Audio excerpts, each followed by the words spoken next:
Hello, Magnus here, and today I wanted to talk about in this live stream speed boosters or focal reducers, if you want to call it that. Now, if you've been getting some notifications from me repeatedly tonight, that's only because I was trying to test out this live stream, but now we are live streaming, and here we go. I want to basically tell you first that my channel's basically about cameras, in specifics towards video, but I talk about different cameras that I'm interested in or different equipment that you can definitely use. I talk hacks and tricks or just basic, just talking about them. So if you like this channel, you like me, hopefully. I'm a little bit nervous because I'm live and I was trying to set this up for over an hour. So please subscribe. But anyway, let's get right to the point. Hello, Peter Gregg. Thank you for joining us. And getting to the point, focal reducers. And if you guys want to jump in on this conversation, please do. I am more than welcome to have this as a dialogue. That's why I didn't make a video about this. I wanted this dialogue to actually be continuing. So anyway, to the point. Let's first talk about what a focal reducer or a speed booster is. Now, speed booster is the brand names for Metabones version of a focal reducer, and it seemed to turn into some sort of like casual name, just like everyone just refers to that. And thanks for letting me know, Peter, that it looks good. Just like Peter was actually helping me out set this whole setup to make sure that I was okay. So thank you again, Peter, for that help. Back to subject. I was using this Metabones Speed Booster for a long time when it comes to my Micro Four Thirds camera, which is a GH5, and I have the Blackmagic Pocket Cinema Camera 4K here. And these two are Micro Four Thirds cameras, but I use EF glass on them using a focal reducer. Long story short, what a focal reducer is, it's an adapter. At first, it's an adapter for mirrorless cameras that let you use different lens types on your specific cameras. So I'm gonna take this adapter or the focal reducer for Metabones and show you exactly how I use it. It was a little tricky getting this out, but this is what a focal reducer looks like. I'll cover my head there. So it's got a piece of glass in the middle. Get that back into focus. Get in focus. There you go. So it's got a piece of glass in the middle, and then it's got electronic connectors near the base. Right there, right, like in the bottom, near the base. This focus tries to pick me up. But anyway, you put it on your camera, and then you take, see, this is a lens, a Canon lens. And you take this lens and you, come on, focus. There you go, there you go, there you go. It's kind of slow there. But you take this lens that's designed for a completely different camera system, and you just attach it to the front like that. And now you have the ability to use this lens on a camera that's not designed to use this lens. So it's great. But it's not your average adapter. See, here's an adapter that has no piece of glass. Let's see if you can see that there. No piece of glass cover my face. Can't even see it, but no piece of glass, and it works on Samsung cameras actually, this specific adapter that just is a pass-through for the light. But a speed booster does something interesting that other adapters, such as what you saw here with no glass, improves upon. It redirects a lot of the light from the lens, because the lens is designed for larger sensors, and it allows you to redirect most of that light towards the smaller sensor of a Micro Four Thirds or APS-C sized camera. So it does two functions: the adapter pass-through and the light redirection. And also, Metabones designed their adapters so that you can have functions such as changing aperture and autofocus, although the autofocus is not great when using this type of adapter on most cameras. It still functions, which I guess is important. But on to the point of the video, and I hope I explained it thoroughly. If not, I'm going to get to some crude drawings in a split second that'll show you exactly what I mean with my controversial statement that I'm saying now. And that statement is basically this: speed boosters increase the amount of light that, for example, in my case, an EF lens could direct towards a sensor. Yes, you get more light than you would have if you just adapted the lens. However, I kind of disagree or cringe when I hear someone say you get an extra stop of light with the Metabones speed booster, like miraculously, like it's a miracle. You get a whole extra stop of light.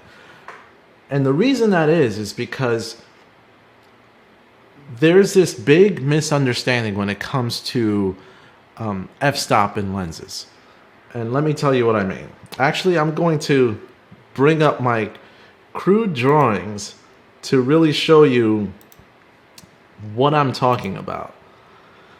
And you guys just got to see this so you can basically see what I'm talking about. So I'm going to bring up Microsoft Paint just because I feel like this will be a good graphical representation of what I'm talking about. Pretend this line is an actual sensor. So this is a full frame sensor, okay? Now when you put an, actually let me undo that. When you have an EF lens is gonna make sure it hits the entire sensor with all this light. Now if you take let's say micro four thirds sensor with no adapter, so you'd basically have like, let's say I'll cut this out and I'll cut this out. Basically micro four thirds, half the light would come in. So a lot of this light right here would just basically be lost. It would just completely miss the sensor. But like, let's say this was an f2.8 lens that was directing all of this light. This area right here, I'll just circle it. This area of right here of the micro four thirds sensor is collecting light from a lens that is set at f2.8. And that is considered equivalent as a sensor of full frame that would be hit with 2.8. So basically the same light is getting directed. However, because the sensor is half the size of a full frame sensor, you're not going to get the same amount of light. You're going to get half the amount of light. What a speed booster will do, and I'll kind of reset this whole picture that I had here. What a speed booster will do is redirect the light back to more of the sensor that you had before. So we're going to put up a micro four thirds sensor here. Let me back this up a little bit, make it smaller. So micro four thirds sensor here. Let's say the speed booster is right here, and this is the light coming in all directions. Basically, it's going to take this light and redirect most of it towards a smaller sensor. So you're going to get more of the light that would have been lost, that would have just gone around the sensor. You're going to get more of it hitting the sensor, thus increasing the amount of light that's hitting the sensor. But again, if that was an f2.8 lens, and the f2.8 lens was directing that much light towards a full frame, you're getting half. If you only had an adapter and no speed booster, you're only getting half of the light. So technically, you're getting the same amount of light as an f5.6 lens would on that micro four thirds sensor. So without an adapter, the 2.8 is a 5.6. which means it's like a stop less of light because it's a micro four thirds sensor, which is half the size of a full frame sensor.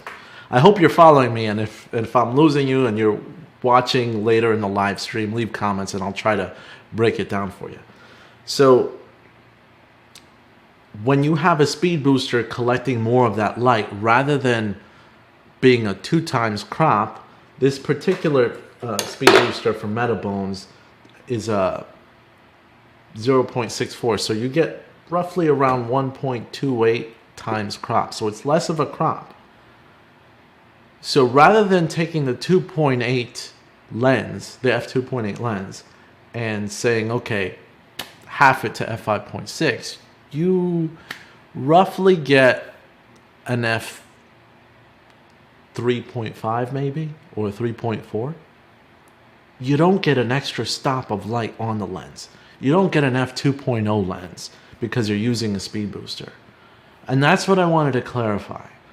And this goes back to the fact that manufacturers, and I'm ranting here because I feel like it's important for everyone who buys a camera, no matter what the size that you buy the camera, you must understand an f2.8 on a micro four thirds is not going to look like an f2.8 on a full frame or an f2.8 on a mirrorless camera. So when manufacturers advertise lens, they'll usually tell you what the crop factor effect will be on the lens. So if they're trying to sell you a 25 millimeter lens on a micro four thirds camera, you usually see the manufacturer say 35 millimeter equivalent is 50 millimeters, basically. However, hey, Diana, nice to see you too. So on what I was saying, you'll get the manufacturer to calculate the difference in the focal length, but manufacturers usually won't calculate the difference in f-stop, and that's a bit frustrating because if you want to get the 35 millimeter equivalent of the f-stop difference between lenses, you have to factor in the crop factor to your f-stop, not just your focal length. Which is why when you factor in a speed booster, for example, this is an f2.0 lens on this micro or this 4/3 camera. I don't know if I have a battery in here. It doesn't turn on, so no, I don't have a battery. Anyway, this is an f2.0 lens on this Blackmagic Pocket Cinema Camera 4K. When I turn it on, the actual camera will tell me I'm using an f1.4 lens, even though this is a 2.0 lens EF. So then I start to think, does that mean that this lens is all of a sudden an f1.4 lens? No. You have to think of the crop factor of the actual sensor. So I'm going to bring up another crude drawing here. Forgive me. I can't help it, but I have to try to get you guys to visualize. And before I do that, I'm going to go look at the comments. Uncle Peter's here. Yes, he is. So anyway, let's switch back to good old paint. And I'll try my best to represent this. So let's say you have 5 lines that represent the light that an f2.8 lens will produce. And you have a full frame sensor, which is this. These 5 lines are all the light that the full frame sensor will collect in an f2.8 lens. So I guess I'll just write that here, f2.8 light. Okay, so I'll then show you a line that represents micro four thirds, about half of that. So the micro four thirds will only collect 3. Actually, to make it completely fair, I'll add 6 lines that the full frame can collect. 1, 2, 3, 4, 5, 6. So full frame can collect 6. Micro Four Thirds collects 3. All right, so that's the way it works without an adapter. But when you think of Speed Booster, let's pretend we added a Speed Booster here. Speed Booster takes an extra, it catches a little bit more to be able to redirect that light that wouldn't have hit it.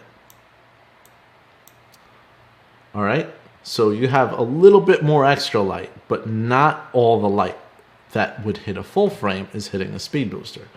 Let's just say you probably get most of that light. So most of it, one missed it. We're working with simplicity here. So Speed Booster helped. If, and this is again, f2.8 light off of an f2.8 full frame lens. The way that they say, oh, it adds an extra stop, is because they say, okay, look at all these lines that are hitting the full frame sensor. It's equivalent to pretending that you had, see, I had 1, 2, 3, 4, 5 lines of light.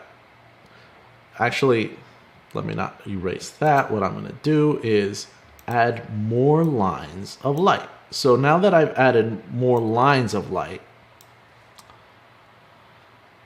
this is no longer f2.8 light. Let me get rid of this completely. It's now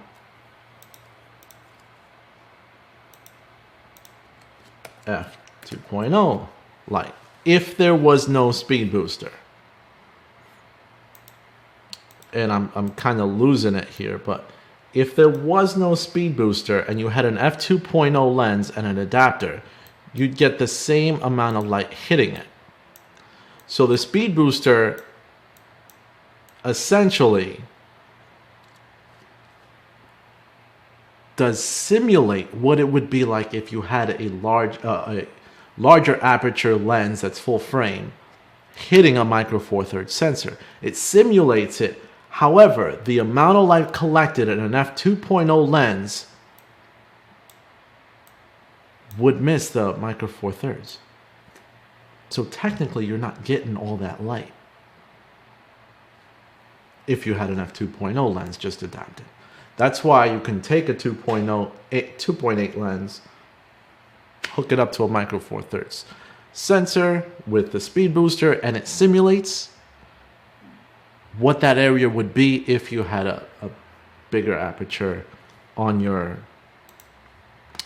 lens that you're using. But you're not exactly getting a faster lens off of that full frame. You're just having more light redirected to the sensor. And that's my point. Manufacturers of Micro Four Thirds cameras or APS-C cameras, this is my Samsung NX1, sell you f-stops that is not exactly what the sensor is getting hit. Like this is a 2.0 to 2.8 lens on this Samsung right here, but if you think about it and do the math, it's more closer to f3.5. And that's my point. I hope I didn't go too far off on a tangent or confuse you guys. This is one of my first, actually probably my second live stream on this channel, but I do live streams all the time on my gaming channel, and I particularly have fun and enjoy it. So if you guys stuck around and you have any questions or comments, please let me know right now, and I'll try to answer my best, whether regarding this subject or any subject, and I'll try to do more of these on the regular. Any questions? I'll give it a minute or two. I'll talk a little bit and see if one of you guys have a question. But I prefer to use Speed Boosters in particular with EF lenses instead of buying native Micro Four Thirds glass. Sure, it's smaller and it's more portable to travel with and everything. But first of all, prices are, in my opinion, are a little bit unfairly priced for those smaller lenses, because they, of course, they're compact and they can bring in amount of light, but an f2.8 on a micro four thirds is not going to be the same performance as an f2.8 on a full frame. And I would rather have an f1.4 or something like that, but then when I buy that, they try to sell you like it's an f1.4 or f.95 and charge you higher prices, when in actuality you could take a speed booster and then just kind of go with that. So that's my personal opinion, and that's why I'd rather buy EF glass than use a speed booster. In any case, I see no other questions coming up. Thank you guys for joining. If you haven't subscribed already, which I'm assuming you have because that's how you got the notification, but if you haven't, then please subscribe and we'll continue this and keep it going. I'll schedule my next live stream in about a week, hopefully. I got a couple of big projects coming up this weekend, so it's going to be kind of hard to even do my regular weekly videos, but at least I can keep up to date with these quick live streams and keep up to date with you guys. But if not, nothing else, thank you. And like I said, you can make my day if you subscribe today. This is Magnus, and I'm out. Talk to you guys next time. This was fun. See you later.